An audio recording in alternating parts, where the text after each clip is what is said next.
From beautiful British Columbia, you're watching John Lovelace's West Coast Escapes. Let's blue sky, let's imagine, let's get a dream of how good things can be. Let's blue sky, let's imagine, let's get a dream of how good things can be. On today's show, we fly into Quesnel, the undiscovered jewel of the Cariboo. We visit the 108-mile roadhouse and learn firsthand the hardships of the BC gold rush. And John stops in to visit a young couple operating one of the largest ranches in Canada. All this and more on West Coast Escapes.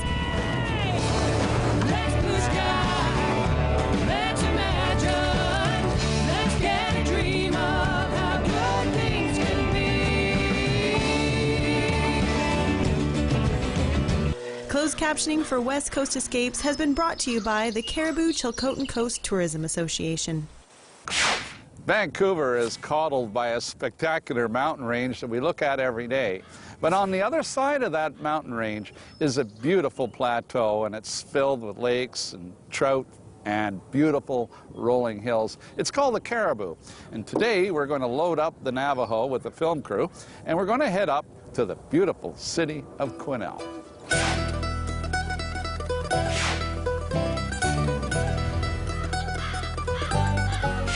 Today's destination feature, we're loading up the film crew into the Navajo and flying due north to discover the small city of Quesnel. Now, Quesnel is located in the Cariboo region at the junction of the Fraser and the Quesnel River between Prince George and Williams Lake. The flight up to Quesnel today will take us first along the Fraser Valley, and then it's a turn north up through the Fraser River Canyon. Now, the gorge is semi-arid and has its own mini weather. The canyon was one of the first areas to be peopled in all of British Columbia. In fact, archaeological sites document the presence of the First Nations that date all the way back to 10,000 years ago. In recent history, during the Fraser River Gold Rush, thousands of miners populated its banks and towns. And from the valley, our flight takes us over the broad rolling hills of the Cariboo that looks very much like the areas of the rolling hills of Quebec's eastern townships. What we discovered was a beautiful little city with a great feeling of community and a vibrant lifestyle. It's got a fascinating history and terrific outdoor recreation. Doug Mooring is a longtime resident and angling guide. He knows Quesnel and its roots, with a history that began with grease. First Nations used to trade grease, ooligan oil, from the coast up over into our region, as far east as Alberta. 1793, Alexander Mackenzie come through here. First Nations people set him straight in where he was going. He turned around, went upriver to the Blackwater, followed it, and that's why it's got the name the West Road River. So he followed the grease trail back to the coast. He was the first white explorer to cross Canada. Quesnel was based on the gold rush. The river boats transported the miners here. It was a supply depot and a supply center for the gold fields. So then it evolved over time into a forestry town. So that's what we've become, you know, since the 1930s. So there's a lot of history around here. It's probably one of the most historical spots in BC. Why would people come to visit?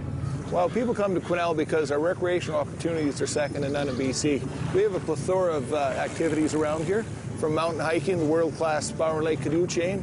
We've got a real passionate following of fly fishermen that come in. It's like a migration out of the United States up here because Dragon Lake is world famous. We have Barkerville, best heritage attracts in BC.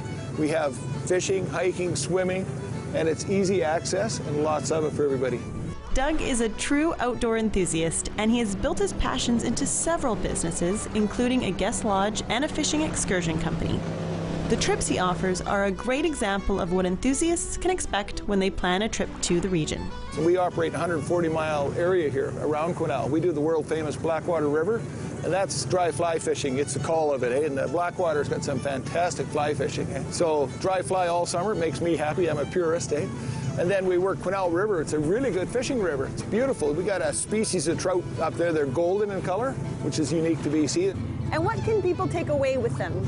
People, they go away with a lot of things. They've had adrenaline rushes when they're here. They've had all kinds of great fly fishing. They've done a lot of activities, but they go away with how friendly and welcoming the people are. I think that's probably the real calling card for Quesnel.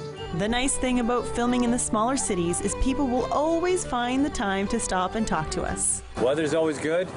People are always friendly. They always seem to find things to do outside rather than inside. It's small, but everyone knows everyone, so it's a safe place. It's small and it's very active and it's very vibrant, and it really is a great place to raise a family and make a life. The town has all the amenities of a big city, and its natural beauty is complemented by the gorgeous flower beds that are well attended by community members. The city also takes pride in its heritage as a gold rush town, immortalizing characters such as miner Billy Barker.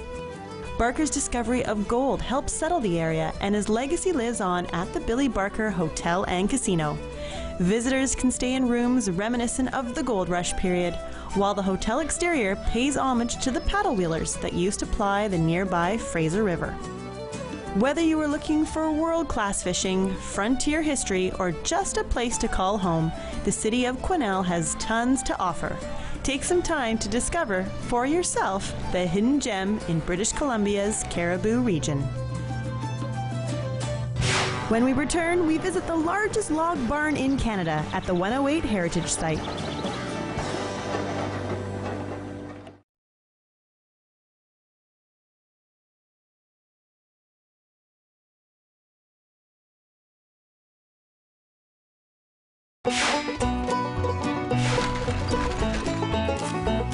When the gold rush brought a flood of people to the Cariboo region in the 1860s, roadhouses sprung up along the wagon route to provide food, shelter, and supplies to the travelers hoping to strike it rich. One of these stops was located near 108 Mile House, where a fascinating historic center sits today, bringing 19th century British Columbia to life.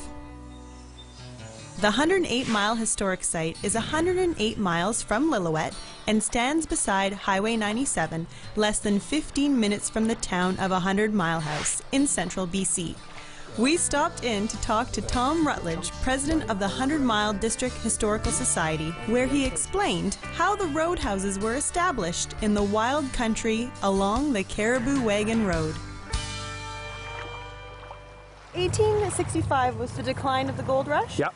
And the miners that were successful stayed in Barkerville and the areas that were producing the gold, and the ones that weren't successful started up the roadhouses, farmed, did their own ranches, worked for the bigger ranches. Periodically a roadhouse would burn down and they'd move on and start a new one. Although today it's an easy journey by car, 150 years ago it was a different story.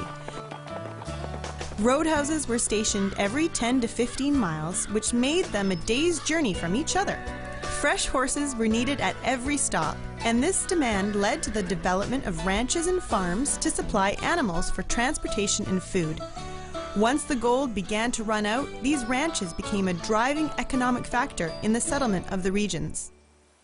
Back about 1865, there was a little strike up at Horsefly, and it brought more people into the area. As the country became more established, more ranches were established, more roadhouses. The ranching became very big in this area. There were some established farms, 30,000 acres. A lot were horses because they needed the horses for the freight wagons, the stagecoaches. There was cows, lots of cows. So the gold rush got us started. The gold rush basically got the country started, but it was the ranching and the farming that got the whole of the Cariboo established.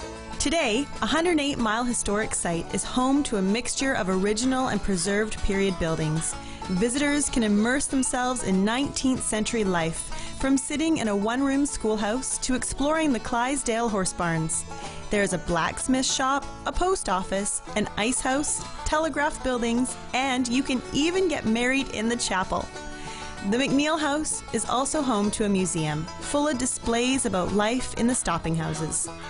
The site is maintained by the District Historical Society, which takes care of everything from building repairs to cataloging artifacts dug up right here on the property. We spoke to Jessica Stewart, a volunteer director, about the Society's passion for sharing local history. What we're basically trying to do is just preserve the history, trying to upkeep the buildings that we already have, and look for any new items that we can bring in, things like wagons, sleighs, that will portray more of the history for our local area. We found numerous artifacts on site when we've put in water lines or added a new flower bed. Did you find bones? We did find bones, yes. We have a few bones that we have not yet determined as to whether they are animal or human remains. You've been here for 13 years. Yes, I have. And what keeps you here? That's my project. I started when I was 15. It was a summer job. It put me through university, 2 different degrees. And then when the board started losing members, I put my name forth because I think it's something that needs to be preserved. What message would you like to leave our viewers? The 108 may seem small to a lot of people and sort of a spot on a map, but we have an amazing history. We have fantastic people, and they should come and visit and find out about it. So, next time you are traveling through the Cariboo region, take a little time to stop at 108 Mile House. A 1-hour stop here will deduct 100 years from the calendar.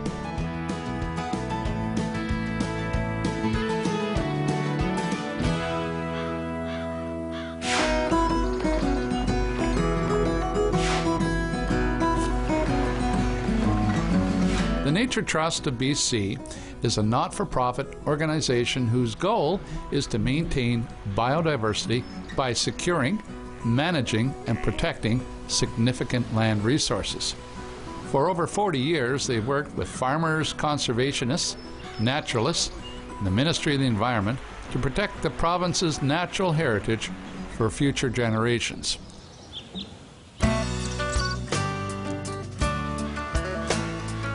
The Nature Trust was launched in 1971 when former Prime Minister Pierre Elliott Trudeau offered a $4.5 million grant to finance conservation in British Columbia.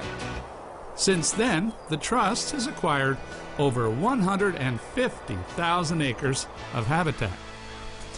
Outside of the startup funds, the Trust has done its work and land buys, relying on private and corporate donations and government funding to continue their work.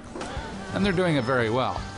They still have the original $4.5 million grant, but since then, they have invested over $68 million in acquiring land.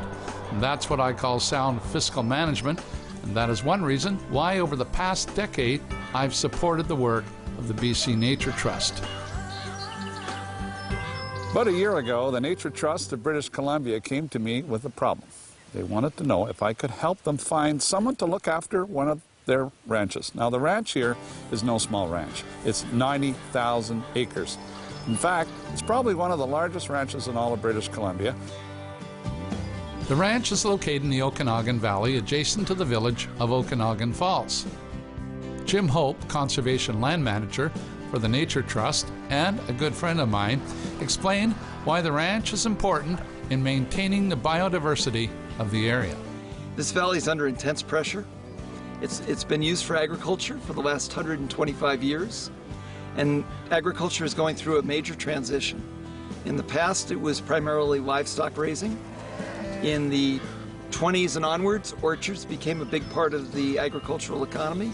And now grapes and the establishment of new vineyards is a major part of the ag economy. The Nature Trust bought 3 ranches between 1985 and the year 2000.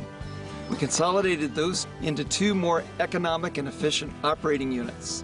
And our goal is to demonstrate through biodiversity ranching that livestock ranching and wise stewardship of the land are very compatible and economic. We have one successful ranch operation at White Lake Basin, and behind me is our ranch operation here at Okanagan Falls. As soon as I got the call from Nature Trust, I jumped into the Navajo and flew into Okanagan Falls to have a look at the ranch for myself. It was obvious it would need some TLC, and it would take a rancher with a long-term commitment. So, first of all, I realized you had to have someone who knew something about ranching, so that pretty much eliminated everybody I knew. So I thought we'd do something completely different. What we did is we prepared a video and we launched it worldwide. The mission was to find somebody to take over the ranch right here in Okanagan Falls.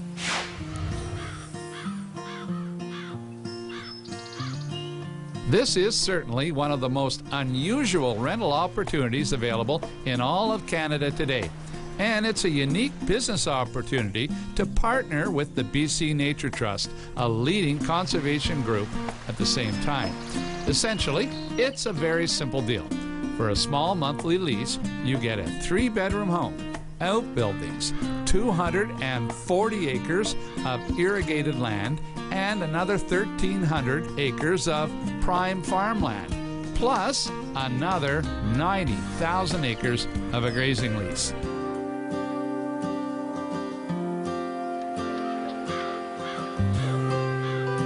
Once the video was released, we were flooded with hundreds of phone calls and emails from people all over the world.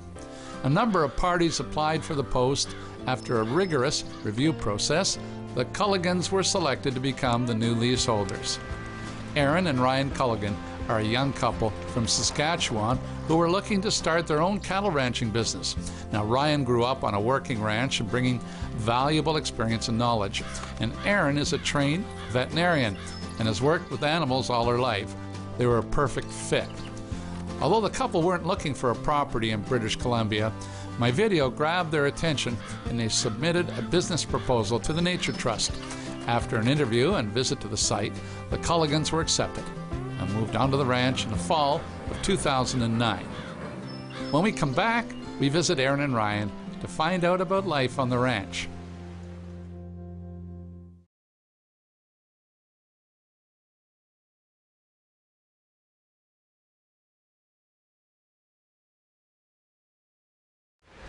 Previously, we introduced you to Aaron and Ryan Culligan, a young couple who partnered with the Nature Trust of BC to take on a 25-year biodiversity ranching lease in the Okanagan Valley. Now, join us now as we visit them to hear about their experiences so far. Take me back to that first day when you arrived here. You must have thought, oh no, this is going to be a lot of work. Well, no, when we had come out to look at the place prior, so we knew what we were up against, and mostly excited for the challenge.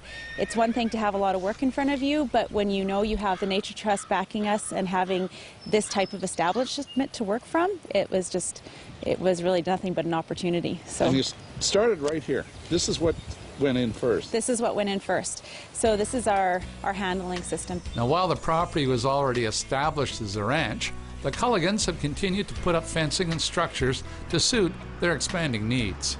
Okay, you've got 250 head. Yes. What's your plans? Our plan is to build up our herd to 500 over the next 5 years. And the problem is that it goes in cycles, but right now you're just putting all this money in before you get anything back, right? It's all input, and it's all dependent on our calf check in the fall is our wage. So as far as startup costs on this place, they've been fairly high, but we're making out all right. We headed to the barn to join Ryan, where the couple told us about their partnership with the Nature Trust.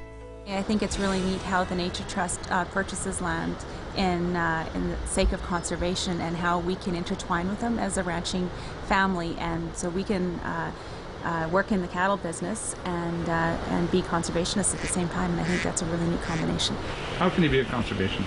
Well, it's one, by having this land purchased, it's not available for any development, so we can ranch it, and we can partake in the conservation part as far as the rangeland is concerned, with proper management of our cows and moving pastures accordingly, and just looking after our grass, and also taking into account the wildlife that runs here, and moving our cows accordingly to their patterns. I think any rancher wants to see his grasslands healthy and his crops grow. You need to for your livelihood, and healthy grasslands make better production off the land with your livestock, and that's our living. So, while conservation goes hand in hand with good ranching, there's also the challenges of working 90,000 acres. Even after 7 months on the property, the Culligans haven't even visited every corner. We've been all around the bottomland with farming. We haven't gotten into the far reaches of the back of the ranch just because the cattle haven't got there yet, but we're getting there. If you were to get on a horse right now and go to the other end, how long would that take you? We'd have to haul. Yeah. What do you mean you'd have to haul? Well, just to get to the middle of the cow camp in the middle of the range is a 45-minute drive from the home ranch. That's a long ride. We just haul to certain destinations with the truck and trailer and unload and ride from there. From logging roads, there's lots of access all through the ranch, and so you can get around with a pickup truck and a horse trailer pretty easily. So otherwise, you'd be wearing a lot of shoes out on your horse.